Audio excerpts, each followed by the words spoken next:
Hi all, and welcome to Better Your Chess. Welcome to Supporter Game Analysis. My name is Valdemar Moes. Supporter of the day is Piotr. Thank you, Piotr, for sending in your game. So, we're going to take a look at the club competition game that was played April 29th of this year, 2022, at Chaturanga Chess Club between Piotr with the white pieces and Tobias with the black pieces. Again, we're going to try and make some sense of the moves that Stockfish considers inaccurate, wrong, or very wrong. So, here we go. So Piotr opened up with c4. That is one of his favorite opening moves. And Tobias answered with f5. That's his absolute favorite move. The Dutch defense. So knight c3, knight f6, d4, g6. The so-called Leningrad variation of the Dutch. g3, bishop g7, bishop g2, castles, knight f3, d6, castles, and c6.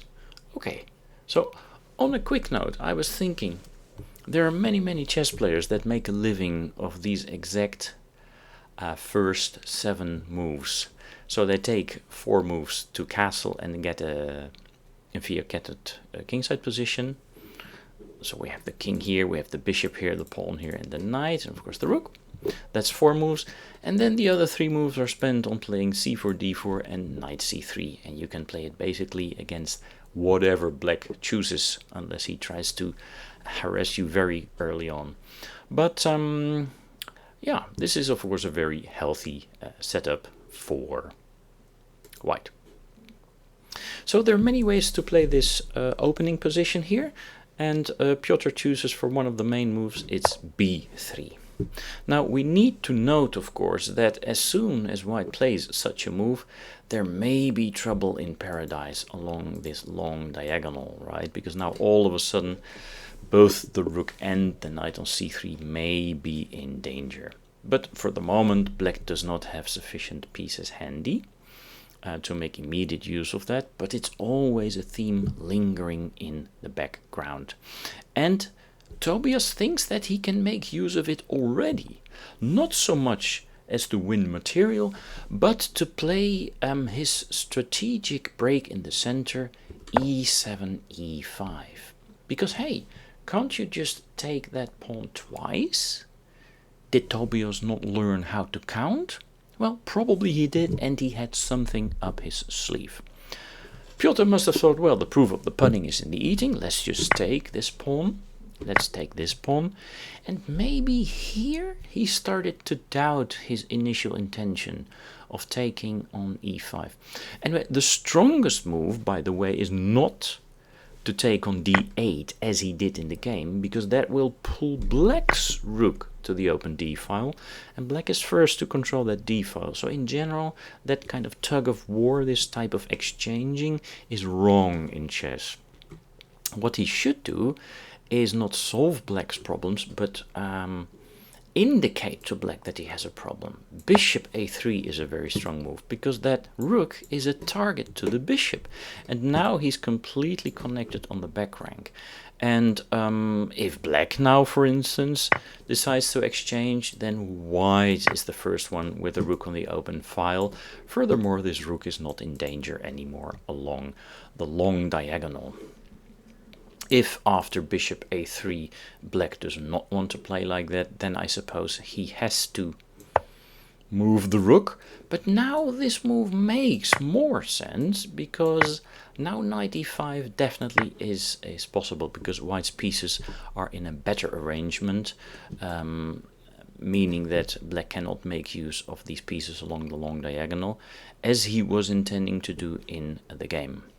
Because back to the break with e5, Piotr took once, there was a recapture, and the question here, of course, is why not take this second pawn immediately?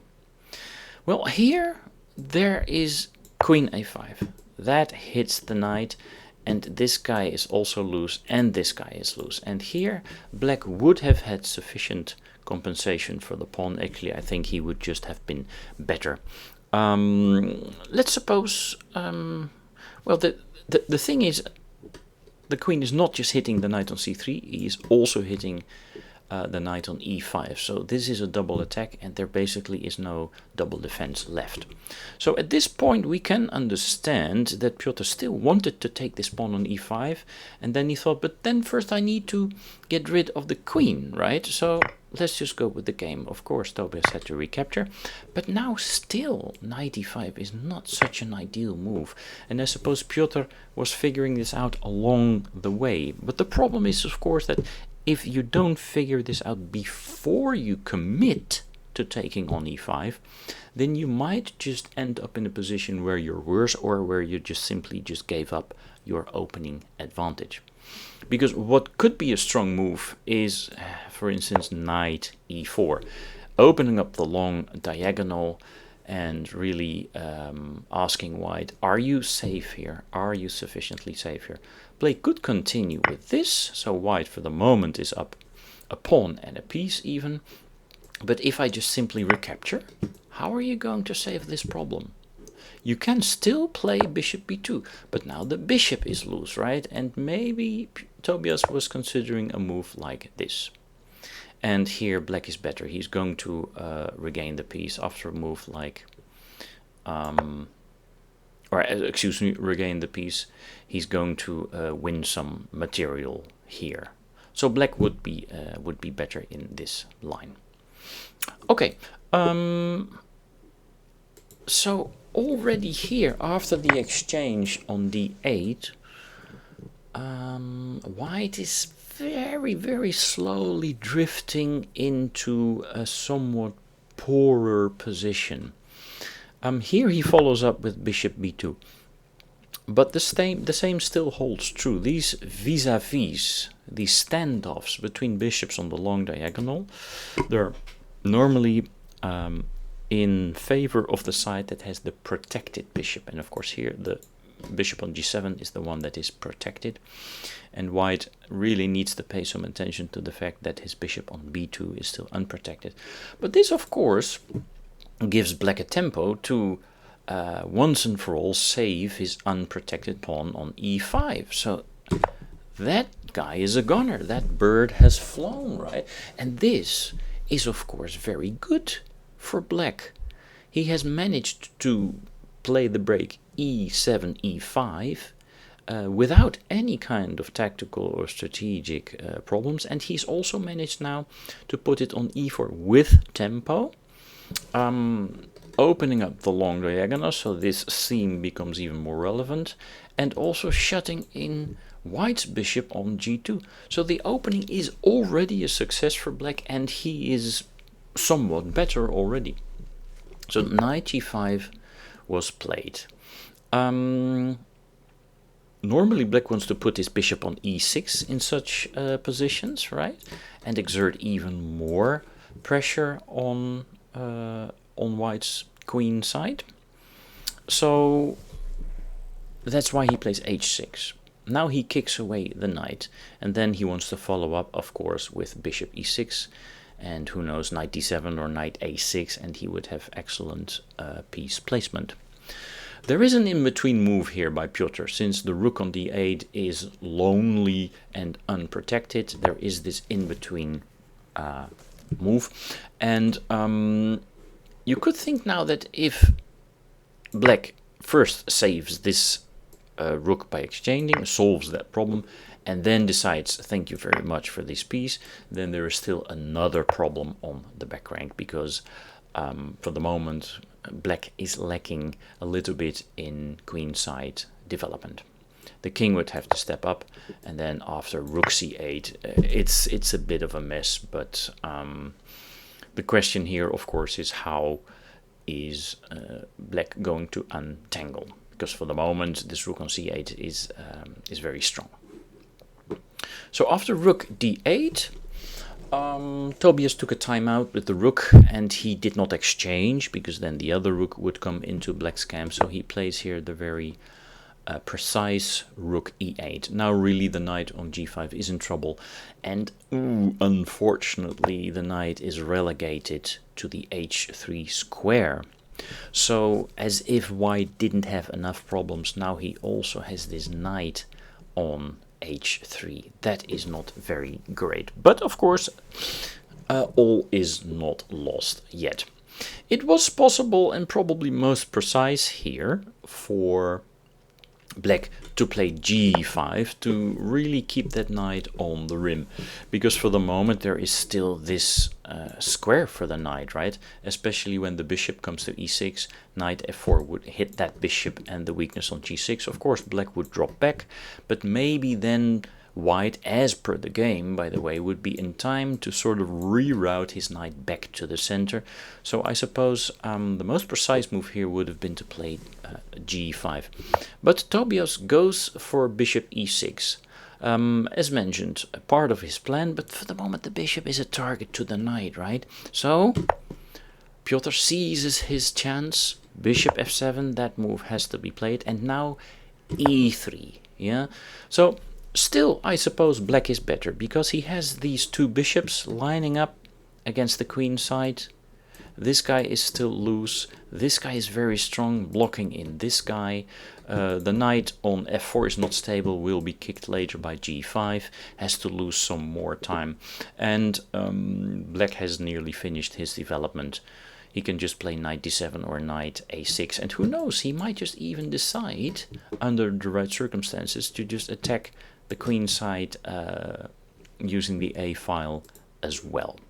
So yeah, there's just some space advantage here that I suppose is making white's life a little bit difficult. Not to mention the fact that he also has this weakness here. Okay, so knight bd7 was played, absolutely, and rook d2 was played.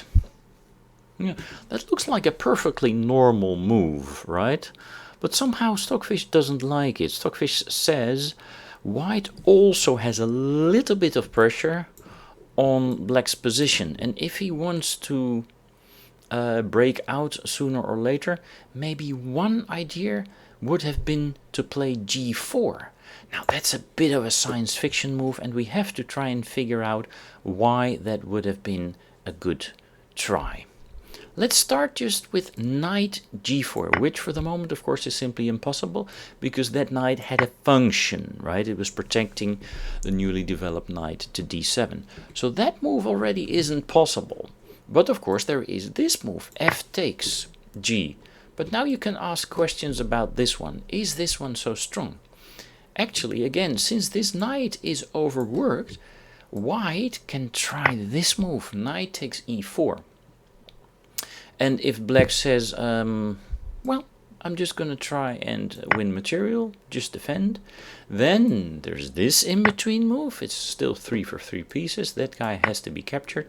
And now after rook d7, I suppose that white really is stirring up some trouble also in black's paradise here. He now has a very nice rook planted on the 7th, the bishop on f7 is pinned, b7 is hanging, and of course his pawn structure is a little bit weird on the king side, but so is black's, and he has at least managed to somewhat free up this bishop, yeah? The view from this bishop from d2 is now at least longer than when there was still a pawn sitting on e4. So that's why g4 would have been a very interesting move to play. And it's these moments where you should not blink. For the moment, or to go back to the game, he plays knight rook d2 and he blinks, so to say. Of course it makes sense to double up on the d file, but there's always this question, what are white's rooks going to do on the d file, right? Because this guy is coming forward, now the knight on d7 is no longer a target, and once we kick this guy away, this guy is no longer protecting the d3 square, this guy will come in with a tempo, hello, hitting the bishop on d2, which for the moment is protected, but is still a target to the knight. And so these things will always come back to haunt you. And again, now missing this opportunity with g4 after knight e5, black is better. Rook fd1, so here comes g5, okay, the knight is rerouted to the center but has to give up the control of the d3 square, and bishop a1. So that also is some loss of time. And that's just what happens if you have quasi-unprotected bishops on b2. And of course, the knight is an octopus here, very strongly locking in both white rooks. Still, this is maybe a little tender, and white maybe still has some chances to go for that. Huh? You can imagine that if he, let's get rid of the pain, if he plays something like this and black plays something like this, then maybe he can just take this, and then this knight is no longer protected, right? And then the rook can take on d3. So it's those kinds of tactical things that black really needs to keep an eye out. An eye out for. Okay. But here is a tricky move. Here is a very tricky move. I like the move that Tobias is playing. Apparently there was already a tactic. Stockfish is pointing out that I can take this base pawn, lure the king forward, bring in the second knight, and, well, let's say the king just goes back. He doesn't want to lose the h2 pawn as well. Now I can already take here. You may say this is a little bit speculative, what black is doing. He's only getting 2 pawns for the knight, but it's not the end of the story. Once the knight gets here, he is still hitting stuff, most notably the rook on d1. Where does the rook on d1 go? Well, according to Stockfish, this move is best, maybe overprotect c3, and then bishop h5 is very tricky. And you can imagine that, well, we can ask Stockfish what the threat is. Maybe one threat is just to take on g2, and then play bishop f3 check, and those kingside pawns, they're just coming forward. Another threat is just to make use of the extra rook, take over the d file, and yeah. Of course, this is very difficult to estimate, but apparently, according to the computer, if black has an extra move now, he's allowed to play rook a8, he's completely winning, because of white's pieces being so tangled up there. Yeah. Yeah, it's just horrible. I mean, if you play rook a to d8, it means that one of the rooks will come to the second rank, and then there is so much pressure here with those pawns and the bishop coming in and this guy. It's really very difficult position to play. Okay, well, having said that, knight f2 wasn't played, but I seem to remember that there was a similar combination later in the game. But bishop h5, also a very nasty move, right? Very nasty move indeed. Yeah, pinning the knight on e2, so that knight cannot jump back into the center, what it would love to do, of course, and get some counterplay against the f5 pawn, for instance. So bishop h5, excellent move, and now knight a4. Stockfish considers that a mistake, and that has to do with the fact that white is now removing a knight from the danger zone, so to say. And now with one piece leaving that danger zone, namely the knight, one extra piece that entered the danger zone, black thinks, okay, now I can just break and see if my activity takes me somewhere. So now he comes with f4. And, well, his intentions are very clear. He wants to play f3, fork 2 of white pieces and win the game immediately. So Piotr has to defend now with all his might. G takes f4, but there is this reserve pawn coming. G takes. And of course, knight takes f4 fails to bishop takes d1. Maybe the best move here was to play the horrible bishop f1, and then at least after f3 I get to play knight f4 or knight g3 or something. But here he plays f takes, and that gives black an extra dynamic opportunity along the e file. And now Tobias makes use of this sacrifice. Actually, this is a sort of losing move. Yeah. Now he plays knight f2. Excellent. Of course, this cannot be taken because then there would be check. let's say the king goes back, and then, well, black is up decisive amount of material here. So, what to do after knight f2, hitting the rook on d1, by the way? Well, rook e1 was played. But here, e3, hitting the rook and protecting the knight. So that was excellent. There were other tries here, but such as knight d3, for instance, but this just looks excellent.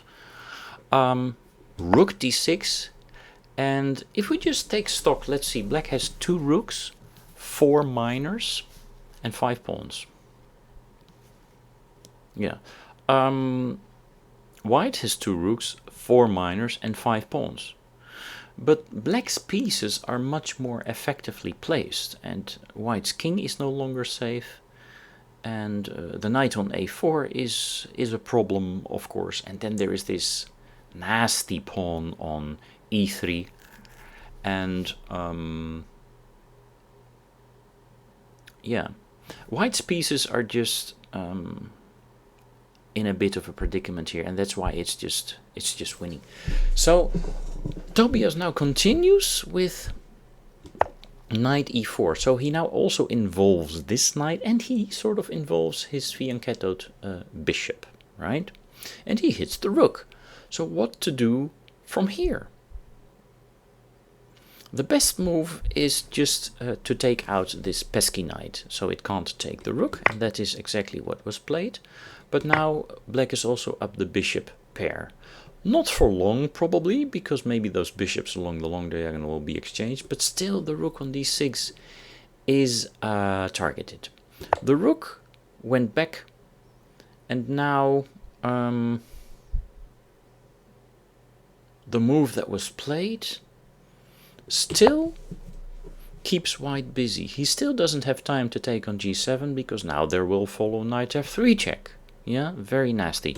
There was another opportunity, that's why I was pausing a little bit. Rook e7 is also quite strong, because if now you want to take this guy, then the rook will join the fray with check. And, well, what to do here? I mean, if you play king h1, it's knight f2 checkmate, or bishop f3 checkmate. If you put the knight on g3 in between, you lose the exchange on d1. And if you go to f1, I suppose a move like knight d2. Knight d2 also just traps the king, so that would also have been very strong. But I can imagine we're human players, so we always try to play the more direct move. This rook e7 is really quite subtle. So knight d2. Look at how white's pieces are tangled up. The knight can't move, and the rook on e1 also can't move. So now the bishops were exchanged, and the king sidestepped from the check on f3. But again, it's not a very happy place for the king to be, right? So now the knight doesn't go to f3, but the bishop goes to f3. The computer by now says it's minus 7.5. The king has to step back, but of course for the moment there is not knight f3 check. And you would like to renew the threat now with bishop e4 and play knight f3 again. So that's exactly what Tobias played. It's a very human decision. But the problem here is that when you put when you put the bishop on e4, it becomes a target to the knight that was out of play. So it would have been a little bit better, according to the computer, that is, to play rook a d8 and just keep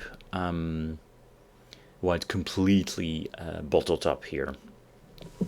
So now one of the threats, I suppose, is to take on e2, then you have to recapture with the rook, and then knight f3 check.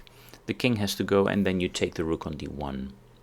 Yeah, so you just bring in an extra piece, and knight c5 doesn't come with a tempo. So here, bishop e4 is still winning, but maybe black needed to do a little bit more work. But Piotr misses the opportunity to play either knight c5 or c3. A move like knight c5 would probably have been very nice. I suppose that maybe Black still continues like this, and then you play this, and then we take the rook with check, but at least now we can take this guy. Rook e4 and rook e1. Yeah, but I have to say, we end up in a sort of similar position as in the game, so those differences really are not so huge. So bishop e4 was played, knight g3, again a similar idea, and here, well, black really is executing the execution. The king goes to f1. That was very nasty. So he can take the rook, but he first decides to take the pawn on h2.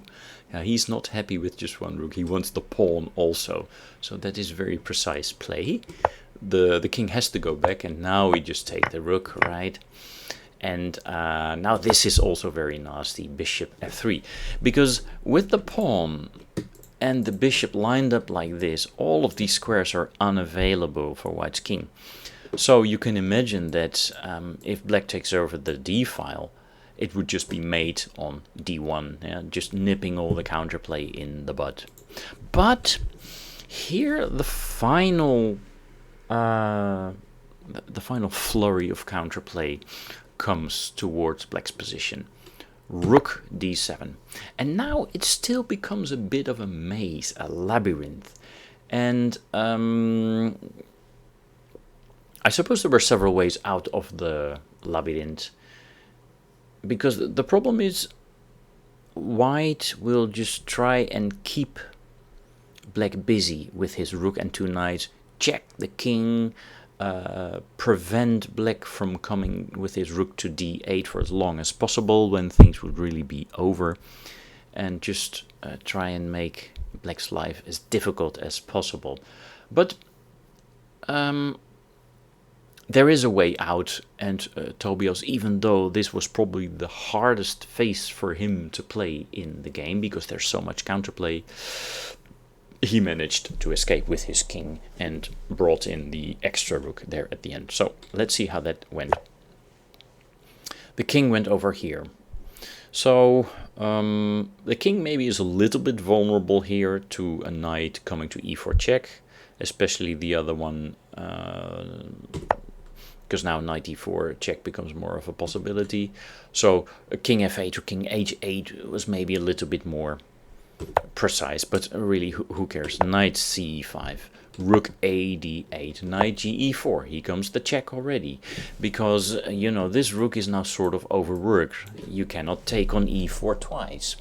At least he takes now once with the bishop, and he trades off material, which is the correct strategy, of course, to do when you're up material. But here you still have to find some good moves. King f5 was my choice when I was looking at it, but king e6 was played here, but then knight c5 goes back. Now king f5 makes a lot of sense. Rook f7, there is still a check. King g4. Knight d7, blocking the rook on the d file and introducing knight e5 check or knight f6 check. But the king hides behind white's f-pawn, that's funny, but still a check. Knight e5 check, king e4, knight g4, introducing a fork on f6, rook e6, very coolly defending against that. f5 to harass the rook, e d6, fixing some coordination between the rooks finally. Check to the king with rook e7, and finally black takes this guy as well. But hey, here goes this guy with check, king f4.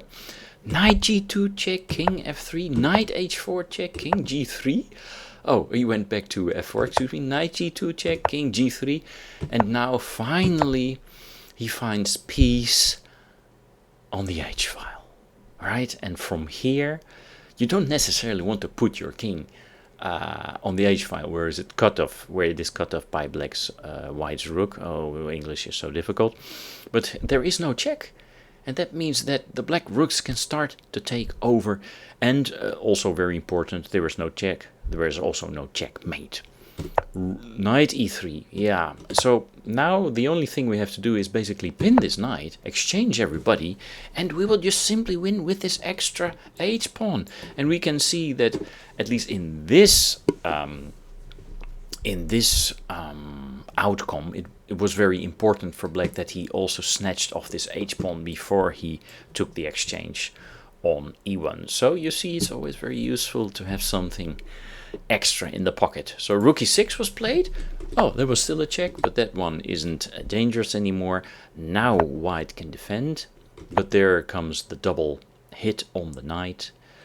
King d2, double defense, and now of course this was a winning endgame. And we can just show the end here. I suppose that it was maybe a little bit better. Yeah, king g3 I like, of course. To play a move like b6, not to allow the king to come to c5, but h5 is fast enough as well. There's still some counterplay, but in the end,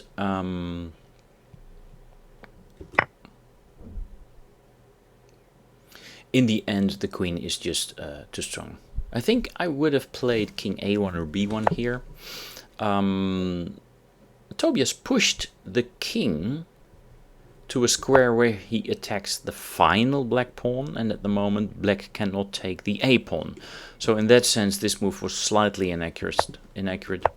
But now he defends the pawn. But Piotr still tries. Oh, he takes the pawn now. And now black is in time. That's very important that he is in time. And this endgame is winning, of course. If you allow white to play c6 here, it's probably a draw. So one final precise move was needed just to really be in front of the c-pawn. This check is necessary because you push away the king. If the king goes to d8, then you play queen c6. But after king d6, which was forced, of course, then queen c8 made an end to all hopes. And here, after king e5, Piotr decided to resign the game. Well, that's it. Congratulations to Tobias, who in a very long game consisting of 72 moves made only 3 inaccuracies. So very excellently played game from his side. My apologies. Well, if you've come this far, you know the drill. SLC, please subscribe, like or comment, and then we will see you in the next video. Bye.